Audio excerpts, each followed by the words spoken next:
Pop quiz. What do you think does... A quiz. Pop quiz. What do you think does more damage? Moira's ultimate or Torbjorn's hammer? Here's a hint. Hammer. It's not the ultimate ability. Here's a few other things that deal more damage than an ulting Moira. Mercy's Yeah, where you going with this? pistol. Zarya at 0% charge. A non-ulting Moira. Moira can out-heal Coalescence without even using an orb. Iliari's pylon alone nearly matches it too. Now don't get me wrong, Moira mains. Coalescence is a powerful ability, but it gets most of its value because it has a massive healing output. There we It go. goes through barriers, Yep. and it hits multiple targets at once. Yep. Its large size also makes it a reliable ability to land. A Yep. common mistake I see is players trying to use Coalescence to damage a single enemy, Yep. or to damage an enemy who has healing. But it's fun though. Remember, if you coalesce for damage alone, you'll end up distressed when your ultimate is blown. And if this surprised you, check out the guide I made on YouTube about hidden mechanics. The link is in my bio, obviously. That was a pretty good one, actually. Oh, dude, you didn't get to the 1 minute mark. Hey, you gotta get what's the 1 minute mark so your video gets monetized, my guy. What's going on? Hey, you should have just given us like a second to think about it at the end. Yeah, I gotta see the comments on this one. I gotta see the comments on this one. Support is overpowered and does too much damage. Also support. This guy didn't finish the video. Can the hero go through shields and do damage to multiple heroes at once and heal teammates while doing damage? I think. Yep, this guy also stopped the video right here. That's a very common theme. You ever notice that, chat? People watch about this much of the video, then leave a comment, and then they leave. I'm like, okay, dude. Oh, found a spot? Oh, no.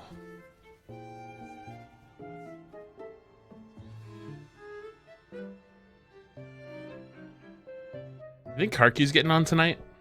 It'd be a real shame if we played some Overwatch tonight and accidentally fell off the map. No! No, that bastion's good. No!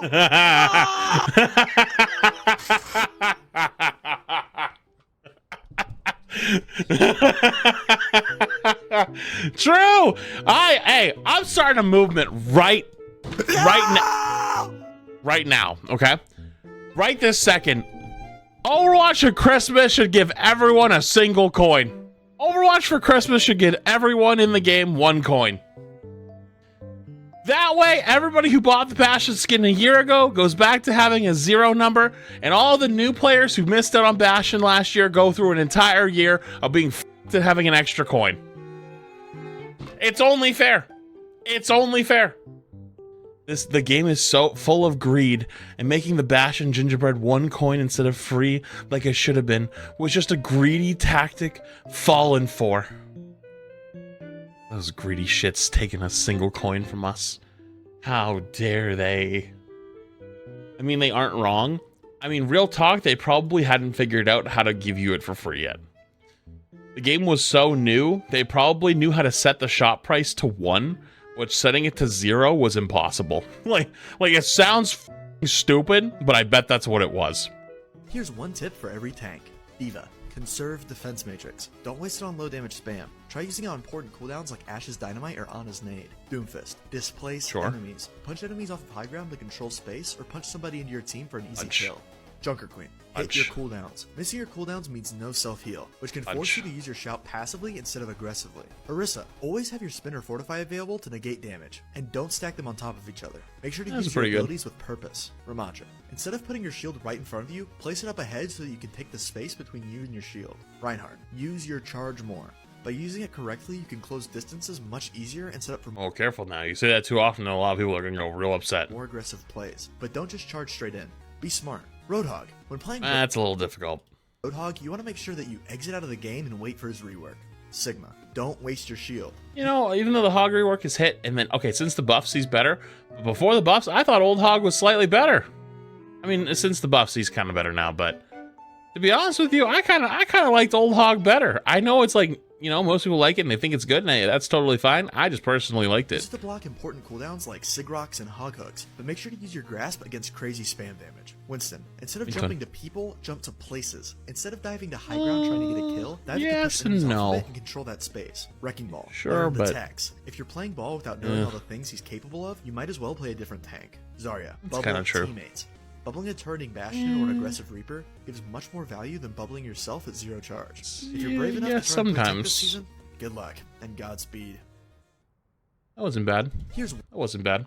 Here are 3 common mistakes that you golds and plats are making that are holding you back. Tag or send this to a friend that will forever be hard stuck in gold. The first mistake that a lot of people make is not understanding what heroes are good on what maps and what heroes are bad on other maps. True. An example of this would be like playing Ryan on Circuit Royale or Soldier. Oh, hey, whoa. Ryan on Circuit Royale ain't even that bad. It's not great. It's not the worst. I'd say Gibraltar's worse, but... Second point of Icon Wall, where you're just fighting on low ground. To compensate for second point, yes, but first, actually. How your hero plays, and if you have enough space to work with your hero, and what abilities you have to make up space. Example, a Genji dashing to high ground or wall climbing to high ground. A Soldier or McCree can't do that. Secondly, this is to my DPS mains, and you need to stop picking flying characters like Echo and Pharah when you don't have direct heals. Meaning, if Where does this guy find his art?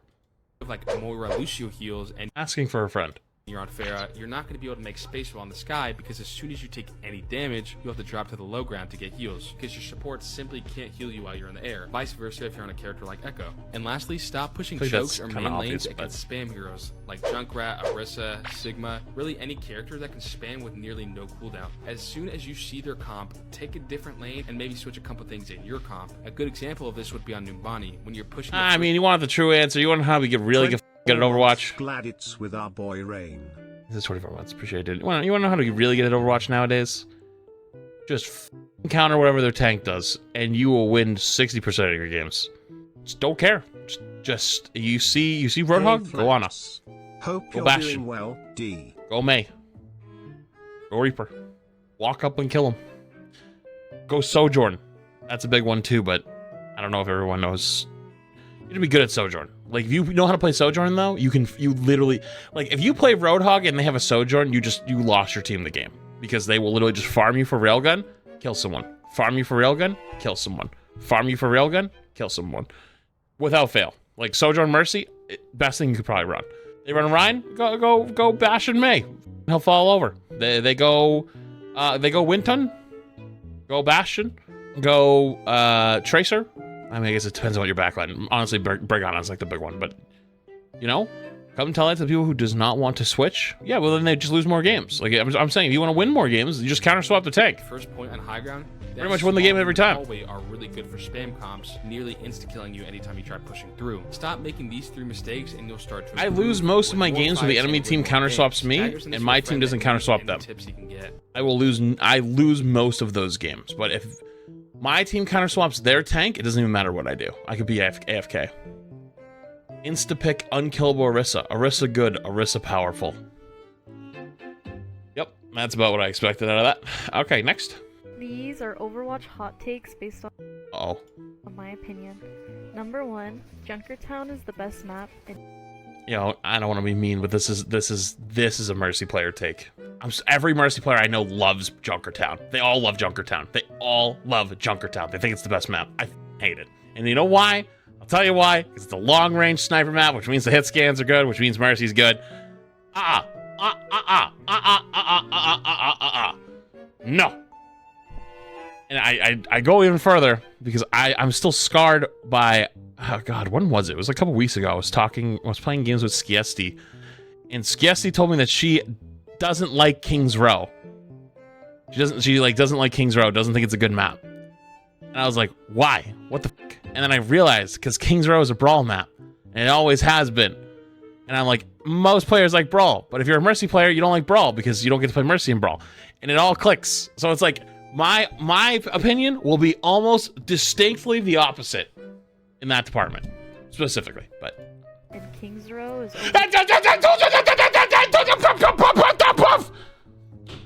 Wait, was that on screen before? I don't know if I saw that. Wait, was it there? Wait, was that there a second ago? No, it wasn't. See, I wasn't f***ing with you. I told you. Pre-watched? I don't watch any. I do. Mods watch these for me to make sure there's no music and shit. I don't watch these. That's not pre-watched. It's not pre. I didn't pre-game it. I did not pre-watch it. I just know. Okay? I've been doing this shit for years. King's Row is overrated. Yeah, let me back up a little bit, sorry. Junkertown is the best map, and King's Row is overrated. Number 2, Lifeweaver is the easiest hero in the game. That's facts. Number 3, Junkrat takes skill. That's facts. Every character takes skill. I absolutely hate him. He's my least favorite hero to go against. But climbing with him is a big challenge on Yes, Junkrat connoisseurs are some of the most talented and scary players in the game. Number 4, Overwatch 1 Sombra was the most fun. It's slow your roll there. No, absolutely not. That is oof. Number 5, Plat is harder than GM. Okay, the point of a hot take is there needs to be something rooted in like logic or possibility. Every unranked GM that has ever existed should teach you that Plat is not harder than GM. Unless, when I unpause this video, they talk about working with teammates and dealing with throwers and dealing with people that are annoying and people that say shit. And because, like, Plat is real talk, the casual good gamer rank, right? Like, if you're the gamer who plays Val, plays Overwatch, plays Fortnite, like you're the seasonal gamer, goes to other games, and you're pretty good at all of them, you're probably a high Plat player. Maybe low diamond. Once you get beyond those points, you're either like a god gamer or that's your main game. So when you have the casual gamers that are pretty good and play a bunch of other stuff, they care a lot less. And so if you're in a game and you're arguing with them or they're arguing with each other, they can just go, f you, dude. I don't give a f this game. I do not care. I will go play Fortnite tomorrow for 2 weeks. And they'll just throw the game or troll the game or whatever, right? They just like do... Yeah, I'll give you that. High Plat and High Masters are the two most toxic ranks in Overwatch, for sure. And there's a reason for that. Because High Plat is right before Diamond, and Diamond is what's considered as like a good gamer, top 10% of the game, right? Like Plat, even though Gold is technically average, Plat is what most people think is average. Or they're like, Plat's the average ranks, Diamond is like above average rank, right? So, like, everyone wants to be above average. Nobody likes to be average. Let's be honest with ourselves. Everyone likes to think that they're above average, right? Everyone always likes to think that they're above average, whether it's true or not. And so, even in gaming, they don't want to be average. They want to be better than average, or at least better than average. So, they try extra hard, and they care more, and they argue more, and they'll flame their teammates more. And the same thing happens at High Masters, because GM is supposed to be the promised land of, like, really good. So if you can't break through the High Master ceiling into GM, you're like just almost there and you need extra teamwork or whatever. And it's like, oh my God, people are throwing my games, right? It's the same thing. You want to be above average or you want to be great, right? Like people are trying to break through those two ceilings. And so it's a little more toxic, a little more hard. If that's what ends up being said, sure. If you just say the rank is harder. 5, Plat is harder than GM. Number 6, Sombra is the hottest hero in the game, and Widow is overrated. I mean, that new Sombra skin, I'm not gonna lie, is kinda fire. But saying Widowmaker's overrated is just straight up disrespectful. Number 7, Push is a fun mode. On like Flashpoint, I despise that mode. I mean, that's personal preference. That's okay. Number 8, Lucio needs the buff from the experimental in Overwatch 1, where if he beats on someone's head, it kills them. Based. Number I'll give you that. 9, E-daters are cute. They're not cringe to me. Stop. Immediately stop. Turning off the video. Immediately. I'm leaving. Dude, come on. No. Bad. Absolutely not. Why would you choose this as your example? Master and Catgirl? Bro, I'm here to play Overwatch. I'm here to capture the objective. I'm here to roll the enemy team.